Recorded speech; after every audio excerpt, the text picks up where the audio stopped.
Hello students, 11th standard quarterly exam கான important questions பார்க்க போறோம். இயற்பியலுக்கான important question answersலாம் என்ன அப்படின்றத தெளிவா பார்க்கறதுக்கு முன்னாடி நம்ம சேனலை இதுவரையும் சப்ஸ்கிரைப் பண்ணாதவங்க சப்ஸ்கிரைப் பண்ணிட்டு ஆல்னு வர பெல் பட்டனை ப்ரெஸ் பண்ணிக்கோங்க. இதுவரையும் நம்ம வந்து விஎல் கிளாஸஸ் சேனலில் தான் வீடியோ அப்லோட் பண்ணியிருந்தோம். VL classes channel some copyrights ப்ராப்ளம்னால அது வந்து பிளாக் பண்ணிட்டாங்க. ஸோ தொடர்ச்சியாக நம்ம வந்து கல்வி விஜி சேனலில் 11th ஸ்டாண்டர்ட்கான ஆல் சப்ஜெக்ட்கான இம்பார்ட்டன்ட் கொஷின்ஸ் எல்லாமே தொடர்ச்சியாக பார்க்க இருக்கிறோம். ஸோ தமிழ் மீடியம் ஸ்டூடெண்ட்ஸ் யாராக இருந்தாலும் இதுவரையும் சேனலை சப்ஸ்கிரைப் பண்ணாமல் பார்க்குறவங்க சப்ஸ்கிரைப் பண்ணிவிட்டு ஆல்னு வர பெல் பட்டனை ப்ரெஸ் பண்ணிக்கோங்க. நாங்கள் போடுற வீடியோ யூஸ்ஃபுல்லாக இருக்குன்னு ஃபீல் பண்ணிங்கன்னா ஒரு லைக் கொடுத்துட்டு பாருங்கள். யூஸ்ஃபுல்லாக இருக்குன்னு ஃபீல் பண்ணலாம் தேவையில்லை, பார்க்கும்போதே தெரியும் எல்லாமே வந்து வெரி வெரி இம்பார்ட்டன்ட் கொஷின்ஸ். உங்கள் ஸ்கூலில் டீச்சர் நடத்தும் பொழுது எதெல்லாம் இம்பார்ட்டன்ட் சொல்லியிருந்தாங்களோ அத்தனையுமே வந்து இந்த வீடியோவில் நீங்கள் பார்த்துட்ருப்பீங்க. ஸோ வீடியோவை பாஸ் பண்ணிவிட்டு எல்லா கொஷின்ஸுமே நோட் பண்ணிக்கோங்க. குவார்ட்டர்லியில் நீங்கள் நல்ல மார்க் எடுக்கிறதுக்கு என்னோட விஷஸ். இதுவரையும் தமிழ் மீடியத்துக்கு சரியாக வீடியோ போடல ஃபர்ஸ்ட் மிட்டம்க்கு விஎல் கிளாஸஸ் சேனல் அப்படின்னு சொல்லிட்டு நிறைய கமெண்ட் வந்துட்டு இருந்தது. ஸோ கண்டிப்பாக வந்து இனி தொடர்ச்சியாக தமிழ் மீடியத்துக்கும் வீடியோ போடுவேன். ஆனால் வீடியோ போடும்போது வீடியோ அட்லீஸ்ட் ஒரு 1000 வியூஸ் போயிருந்தா தான் நான் வந்து தொடர்ச்சியாக தமிழ் மீடியத்துக்கும் வீடியோ போட முடியும். ஸோ முடிஞ்சால் உங்களோட ஃப்ரெண்ட்ஸ்க்கும் உங்களோட கிளாஸ்மேட்ஸ்க்கும் எல்லாருக்குமே வந்து இந்த பிடிஎஃபை ஷேர் பண்ணுங்கள், இந்த வீடியோவை ஷேர் பண்ணுங்கள். நம்ம சேனலில் போகிற வீடியோஸ் யூஸ்ஃபுல்லாக இருக்குன்னு ஃபீல் பண்ணிங்கன்னா இம்மிடியட்டாக ஒரு லைக் கொடுத்துட்டு பாருங்கள். இப்போ இந்த வீடியோவில் நம்ம என்ன பார்க்க போகிறோம் அப்படின்னு பார்த்தீங்கன்னா important 5 mark questions, 2 mark question, 3 mark questions எல்லாமே வந்து ஒரே பதிவில் பார்த்துருவோம். 11th தமிழ் மீடியத்துக்கான வீடியோஸ் எல்லாமே வந்து நீங்கள் இம்மிடியட்டாக பார்க்கணும் அப்படின்னு நினைக்கிறாங்க. வாட்ஸ்அப் சேனல், அதாவது 11th வாட்ஸ்அப் சேனல் லிங்க் டிஸ்கிரிப்ஷனில் இருக்குது.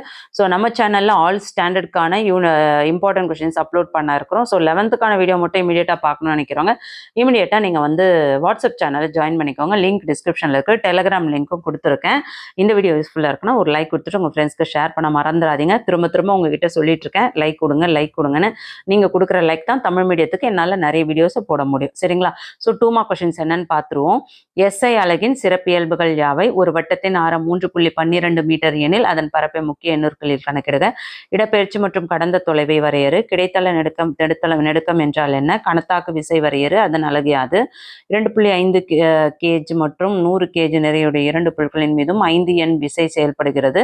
ஒவ்வொரு பொருளின் முடுக்கத்தை காண்க. திறன் வரையறு, அதன் அலகு யாது? மீட்சி அளிப்பு குணகம் என்றால் என்ன? திருப்பு விசை வரையறு, அதன் அலகு யாது? மோல் எனும் வார்த்தையிலேருந்து என்ன புரிந்து கொண்ட? அதுக்கு அடுத்தது இந்த கொடுத்துருக்க இந்த ப்ராப்ளம் சம்ஸ் பார்த்துக்கோங்க. நவீன ஆவர்த்தன விதியை வரையறு. கே லூசாக் விதியை எழுதுக. 2 எடுத்துக்காட்டுகளுடன் அகப்பண்புகளை விளக்குக. லீஸ் ஆட்லியர் கொள்கை யாது? ஆல்கஹால்கள் மற்றும் கார்பாக்சிலிக் அமிலங்களுக்கான வினைச்செயல் தொகுதிகளை எழுதுக. தூண்டல் விளைவு பற்றி சுருக்கமாக எழுதுக. பிணைப்பில்லா உடனிசைவு என்றால் என்ன? ஒரு ஆம்பியர் வரையறு. சீரற்ற வட்ட இயக்கம் என்றால் என்ன? ஸ்கேலர் வெக்டர் வேறுபடுத்துக. சறுக்கு கோணம் வரையறு. மைய நோக்கு விசை மற்றும் மைய விலக்கு விசைகளுக்கு இடையான வேறுபாடுகளை தருக. ஆற்றல் மாறா விதியை வரையறு. மீட்சியற்ற மோதல் என்றால் என்ன? நிறை மையம் என வரையறு. அடுத்து உள்ள இந்த பகுப்பாய்வு வந்து சரியா இருக்கான்னு பார்த்துக்கோங்க. நிறையின் மையம் ஈர்ப்பின் மையம் வேறுபடுத்துக. ஒளியாண்டு வரையறு. நியூட்டன் 2ஆம் இயக்க விதியை கூறுக. அடுத்தது ஒரு கோளின் மீது ரேடார் துடிப்பினை செலுத்தி 7 நிமிடங்களுக்கு பின் அதன் எதிரொலிக்கப்பட்ட துடிப்பு பெறப்படுகிறது. கோளுக்கும் பூமிக்கும் இடையே உள்ள தொலைவு டேஷ் எனில் ரேடார் துடிப்பின் திசைவேகம் என்ன? அதாவது அதோட தொலைவு கொடுத்துட்டாங்க, திசைவேகம் என்னன்னு கேட்டிருக்காங்க. மீச்சலிப்பு குணகம் வரையறு. தூய உருளுதலுக்கான நிபந்தனை என்ன? ஒரு நியூட்டன் வரையறு. மைய நோக்கு முடுக்கம் என்றால் அதுக்கு அடுத்தது இந்த சம்ஸை நல்லா பார்த்து வச்சுக்கோங்க. இது எல்லாமே பார்த்தீங்கன்னா 2 மார்க் கொஷின்ஸ். இந்த 2 மார்க் கொஷின்ஸ் எப்படி நான் உங்களுக்கு கொடுத்துருக்கேன் அப்படின்றத சொல்கிறேன். என்ன பண்ணியிருக்கேன் நான் பார்த்தீங்கன்னா 2023 குவார்ட்டர்லி எக்ஸாம் நடந்தது இல்லையா? ஸோ ஆல் டிஸ்ட்ரிக்டில் டிஃப்ரெண்ட்டாக கொஷின்ஸ் இருக்கும். For example Madurai district, Tiruvannamalai, Chennai, Vellore, Kanchipuram, Tiruchi, Vellore, Virudhunagar, இந்த மாதிரி பல டிஸ்ட்ரிக்டில், தென்காசி, இந்த மாதிரி பல டிஸ்ட்ரிக்டில் டிஃப்ரெண்ட் டைப்ஸ் கொஷின்ஸ் இருக்கும். ஸோ எல்லா கொஷின் பேப்பர்ஸும் டவுன்லோட் பண்ணி அதில் இருக்கிற டாப் மோஸ்ட் எக்ஸ்பெக்டட் ரிப்பீட்டட் கொஷின்ஸோட கலெக்ஷன் தான் உங்களுக்கு நான் இதில் கொடுத்துருக்கேன். ஸோ இந்த வீடியோவை நீங்கள் பார்த்து படித்து எழுதிட்டு குவார்ட்டர்லி எக்ஸாமில் இயற்பியலில் நான் நல்ல மார்க்ஸ் வாங்கினேன் அப்படின்றவங்க இம்மிடியட்டாக இந்த வீடியோவில் வந்து நீங்கள் எக்ஸாம் முடிஞ்சு ரிசல்ட் வந்தவுடனே இந்த வீடியோவில் வந்து நீங்கள் கண்டிப்பாக கமெண்ட் பண்ணுவீங்க. கமெண்ட் பண்ணணும், நான் நம்புகிறேன் கண்டிப்பாக பண்ணுவீங்கன்னு சொல்லிட்டு முடிஞ்சால் தமிழ் மீடியத்துக்கான வீடியோவை நீங்கள் வந்து உங்கள் ஃப்ரெண்ட்ஸ்க்கெல்லாம் நிறைய ஷேர் பண்ணிங்கன்னா வீடியோஸ் ரீச் நிறைய கிடைக்கும்போது கண்டிப்பாக நான் தமிழ் மீடியத்துக்கும் வீடியோஸை நான் அப்லோட் பண்ணுறேன். ஸோ எந்த வீடியோ பார்த்தாலும் ப்ளீஸ் லைக் பண்ணுங்கள், அப்போ தான் வீடியோக்கு நிறைய ரீச் கிடைக்கும். 3 மார்க் கொஷின்ஸ் பார்த்தீங்கன்னா, பின்வரும் சேர்மங்களில் அடிக்கோடிட்ட தனிமங்களின் ஆக்சிஜனேற்ற எண்ணை கணக்கிடுக. அதுக்கடுத்தது மூளைவிட்ட தொடர்பு உதாரணத்துடன் விளக்குக. ஆர்த்தோ மற்றும் பாரா ஹைட்ரஜனை வேறுபடுத்துக. நெக்ஸ்ட் கிரஹாமின் விரவுதல் விதியை கூறி அதன் கணிதவியல் வாய்ப்பாட்டை தருக. கிப்ஸின் கட்டிலாற்றலின் சிறப்பியல்புகள் யாவை? H1 உருவாதல் சமநிலைக்கான KP மற்றும் KCயின் மதிப்பை வருவி. ஒளி சுழற்சி மாற்றியத்தை பொருத்தமான உதாரணத்துடன் விவரிக்கவும். கரிமச்சேர்மத்தில் கந்தகத்தை எவ்வாறு கண்டறிவாய்? எலக்ட்ரான் கவர் காரணி மற்றும் கருக்கவர் காரணி என்றால் என்ன? ஒவ்வொன்றுக்கும் எடுத்துக்காட்டு தருக. இடமாற்று தோற்ற முறையில் சந்திரனின் தொலைவை நீங்கள் எவ்வாறு அழைப்பீர்கள்? கூட்டல் பிழைகளின் பெருக்கத்தை விவரி. நேர்கோட்டு திசைவேகத்திற்கும் கோண திசைவேகத்திற்கும் இடையே உள்ள தொடர்பை வருவி. ஒரு தடகள வீரர் 50 மீட்டர் ஆரமுடைய வட்ட வடிவ ஓடுபாதையில் 3 முறை சுற்றி வருகிறார். அவர் கடந்த தொலைவு மற்றும் அடைந்த இடப்பெயர்ச்சியை காண்க. ஓய்வு நிலை உராய்வு மற்றும் இயக்க உராய்வு வேறுபடுத்துக. லாமி தேற்றத்தை கூறி விளக்குக. இதை லாமி தேரம் பார்த்தீங்கன்னா திரும்ப நிறைய டிஸ்ட்ரிக்ட்ல ஒரு 6-7 முறை கேட்டிருக்காங்க. ஸோ தயவு செஞ்சு அதை நல்லா படிங்க. அதே மாதிரி ஆற்றல் மாற்றம் மற்றும் ஆற்றல் மாற்றும் விசைகள் அதே மாதிரி 7 to 8 டைம்ஸ் கேட்டிருக்காங்க. அதையும் நல்லா பார்த்துக்கோங்க. மாறா விசையினால் செய்யப்பட்ட வேலை விளக்குக. வரைபடத்துடன் கோண உந்த மாறா விதியை கூறி விளக்குக. பரிமாண பகுப்பாய்வின் வரம்புகளை எழுதுக. முக்கிய எண்ணூறுகளை கணக்கிடுவதன் ஏதேனும் 3 விதிகளை எழுதுக. கோண இடப்பெயர்ச்சி மற்றும் கோண திசைவேகம் இவற்றை வரையறு. எரிபொருளின் பாதை ஒரு பரவளையம் என காட்டுக. 2 கேஜ் நிறையுடைய பொருளின் மீது பின்வரும் 2 விசைகள் செயல்படுகின்றன. அதோட முடுக்கத்தை கேட்டிருக்காங்க. உறுதி மற்றும் உறுதியற்ற சமநிலையை எவ்வாறு வேறுபடுத்துவாய்? அதுக்கடுத்தது ஒரு 75 வாட்ஸ் மின் விசிறி தினமும் 8 மணி நேரம் ஒரு மாதத்திற்கு 30 நாட்கள் பயன்படுத்தப்பட்டால் நுகரப்பட்ட ஆற்றலை மின் அலகில் கணக்கிடுக. இது எல்லாமே 3 மார்க் கொஷின். 3 மார்க் கொஷின்ஸ்ல உங்களுக்கு நான் 25 தான் கொடுத்துருக்கேன். யோசிச்சு பாருங்க. இயற்பியலோட போர்ஷன் குவார்டர்லிக்கு இயல் 1ல இருந்து யூனிட் 1ல இருந்து யூனிட் 6 வரையும். ஸோ 6 யூனிட்ல இருக்க புக் பேக் அண்ட் புக் இன்சைட்ல இருக்க டாப் மோஸ்ட் எக்ஸ்பெக்டட் தான். ஸோ நான் கொடுத்துருக்க இந்த வீடியோவை நீங்கள் படிச்சிங்கனாவே இயற்பியலில் 100% நீங்கள் இன்டர்னல் மார்க்கோட சேர்த்து சென்டமாக கண்டிப்பாக ஸ்கோர் பண்ண முடியும். 5 மார்க் கொஷின்ஸ் என்ன இம்பார்ட்டன்ட் பார்த்துருவோம். ரிப்பீட்டடான கொஷின்ஸ் தான் நான் கொடுத்துருக்கேன். கண்டிப்பாக நீங்கள் 5 மார்க்ஸில் 25 out of 25 கண்டிப்பாக வாங்க முடியும். அவகட்ரா எண்ணெய் வரையறுக்கும். கார்பன் டை ஆக்சைடின் அடர்த்தி கொடுத்துருக்காங்க. அதோட மோலார் நிலை என்னன்னு கேட்டிருக்காங்க. குவாண்டம் எண்கள் பற்றி குறிப்பு தருக. அயனி ஆரம் கணக்கிடும் பாலிங் முறையை விளக்குக. வீடியோ வேகமாக போகிறதான்னு ஃபீல் பண்ணிங்கன்னா வீடியோவை பாஸ் பண்ணிட்டு பாருங்க, இல்லை ஸ்கிரீன்ஷாட் எடுத்துட்டு படிக்க பாருங்க.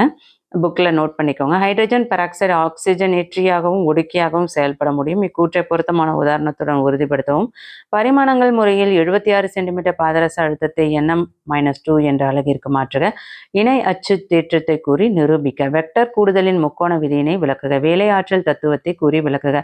இதில் பார்த்தீங்கன்னா இந்த 6th 7th 8th எல்லாம் திரும்ப ஒரு 10 டிஸ்ட்ரிக்ட்டுக்கு மேலே கேட்டுக்கிட்டே இருக்கிறாங்க.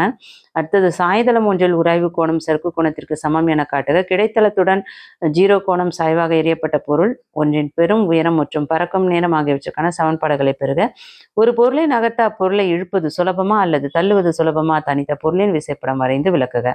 ஒரு பரிமாண மீட்சி மோதலில் பொருட்களின் திசைவேகத்திற்கான சமன்பாட்டை தருவித்து அதன் பல்வேறு நேர்வுகளை விவரி. தண்டு ஒன்றின் நிலைம திருப்புத்திறனை அதன் மையம் வழியாகவும் தண்டிற்கு செங்குத்தாகவும் செல்லும் அச்சை பொருத்தமான சமன்பாட்டை வருவி. முக்கிய எண்ணூறுக்களை கணக்கிடுவதன் விதிகளை எடுத்துக்காட்டுடன் விவரி. நமது வளிமண்டலத்தில் ஹைட்ரஜன் H2 ஏன் இல்லை என்பதை விளக்குக. கொடுக்கப்பட்டுள்ள குறைந்த வெப்பநிலையில் F2Cl2 அல்லது Br2 ஆகிய நல்லியல்பு நடத்தையிலிருந்து விலகிச் செல்லும் விளக்குக. சோடியம் குளோரைடு படிகத்தின் படிகக்கூட ஆற்றலை கணக்கிடும் மறைமுக முறையான பார்ன்ஹேபர் சுற்றை விளக்கவும். வெப்ப இயக்கவியலின் 3வது விதியை கூறுக. சமநிலை வினையின் திசையை எவ்வாறு கணிப்பாய் என்பதை விளக்குக. KP மற்றும் KC இடையான உள்ள உறவை பெறவும். 0.24 கிராம் கரிமச்சேர்மம் கேரியஸ் முறையில் 0.287 கிராம் சில்வர் குளோரைடை தருகிறது. அச்சேர்மத்தில் உள்ள குளோரின் சதவீதத்தை கணக்கிடுக. படிவரிசை சேர்மம் பற்றி எழுதுக. எலக்ட்ரோமெரிக் விளைவுகளை விளக்குக. செக்குத்து அச்சு தேற்றத்தை கூறி நிரூபிக்க. இது வெரி இம்பார்ட்டன்ட். அதே மாதிரி 22 23யுமே வெரி இம்பார்ட்டன்ட். தனி ஊசலின் அலைவு நேரத்திற்கான கோவையை பரிமாண முறையில் பெறுக. வெக்டர் கூடுதலின் முக்கோண விதியை விரிவாக விளக்கவும். வேலை ஆற்றல் தத்துவத்தை கூறி விளக்குக. அதற்கு ஏதேனும் 3 உதாரணங்களை கூறுக. நியூட்டனின் 3 விதிகளை கூறி அவற்றின் முக்கியத்துவத்தை விளக்குக. மாறாத முடுக்கம் பெற்ற பொருளின் இயக்க சமன்பாடுகளை வருவிக்கவும். ஒரு பரிமாண மீட்சி மோதலில் பொருட்களின் திசைவேகத்திற்கான சமன்பாட்டை தருவித்து அதன் பல்வேறு நிகழ்வுகளை விவரிக்க. வளைவுச்சாலைகளின் வெளி விளிம்பு உயர்த்தப்பட்டிருப்பதன் நோக்கம் என்ன விளக்குக. தண்டு ஒன்றின் நிலைம திருப்புத்திறனை அதன் மையம் வழியாகவும் தண்டிற்கு செங்குத்தாகவும் செல்லும் அச்சை பொறுத்ததுமான சமன்பாட்டை விவரி. நீண்ட தொலைவுகளை அளக்கும் முக்கோண முறை மற்றும் ரேடார் முறை பற்றி குறிப்பிடுக. இந்த பதிவில் நீங்கள் பார்த்துருக்கிறது இம்பார்ட்டன்ட் 2 மார்க் கொஷின்ஸும் 3 மார்க் கொஷின்ஸ் எல்லாமே வந்து நம்ம தொடர்ச்சியாக பார்த்துருக்கோம். இந்த பதிவு கண்டிப்பாக உங்களுக்கு யூஸ்ஃபுல்லாக இருக்கும்னு நினைக்கிறேன். இந்த வீடியோ யூஸ்ஃபுல்லாக இருக்குன்னு ஃபீல் பண்ணிங்கன்னா இம்மிடியேட்டாக ஒரு லைக் கொடுத்துட்டு இதே மாதிரியான தொடர்ச்சியான வீடியோவை மிஸ் பண்ணாமல் பார்க்கணும்னு நினைக்கிறவங்க இம்மிடியேட்டாக வாட்ஸ்அப் சேனலில் ஜாயின் பண்ணிக்கோங்க. வாட்ஸ்அப் சேனலோட லிங்க் டிஸ்கிரிப்ஷனில் கொடுத்துருக்கேன். உங்கள் ஃப்ரெண்ட்ஸ்க்கும் ஷேர் பண்ணுங்கள். கல்வி விஜி சேனல் தான் இனிமேல் விஎல் கிளாஸஸ் சேனலான விஜியை நடத்துகிறவங்க. ஸோ தயவு செஞ்சு கல்வி விஜி சேனலுக்கு சப்போர்ட் பண்ணுங்கள். இனிமேல் விஎல் கிளாஸஸ் சேனல் ஆகஸ்ட் 10க்கு அப்புறம் இருக்குமா இல்லையா அப்படின்றது இதுக்கப்புறம் தான் தெரியும். ஸோ முடிஞ்ச வரையும் விஎல் கிளாஸஸ் சேனலை விட ஒரு அசுர வளர்ச்சி கல்வி விஜி சேனலுக்கு தமிழ் மீடியம் ஸ்டூடெண்ட்ஸ் ஆகிய நீங்கள் கண்டிப்பாக கொடுப்பீங்க அப்படின்னு நான் நம்புகிறேன். நானுமே தமிழ் மீடியம் ஸ்டூடெண்ட்ஸ் தான். தமிழ் மீடியம் படித்து தான் நான் இன்றைக்கி உங்களுக்கு இந்த அளவுக்கு நான் வளர்ந்துருக்கேன். 25 வருஷமாக வந்து பிள்ளைங்களுக்கு டியூஷன் எடுத்துகிட்டு இருந்தேன். இப்போ உடல்நிலை சரியில்லாததுனால அதையும் ஸ்டாப் பண்ணிவிட்டு முழுக்க உங்களுக்கு வீடியோ போடணும் அப்படின்னு சொல்லிட்டு இறங்கியிருக்கேன். ஸோ கண்டிப்பாக நீங்கள் சப்போர்ட் பண்ணுவீங்கன்னு நினைக்கிறேன். ஷேர் பண்ணுங்கள். எல்லா வீடியோஸ்க்கும் ஒரு லைக் கொடுத்துட்டு பாருங்கள். தேங்க்யூ.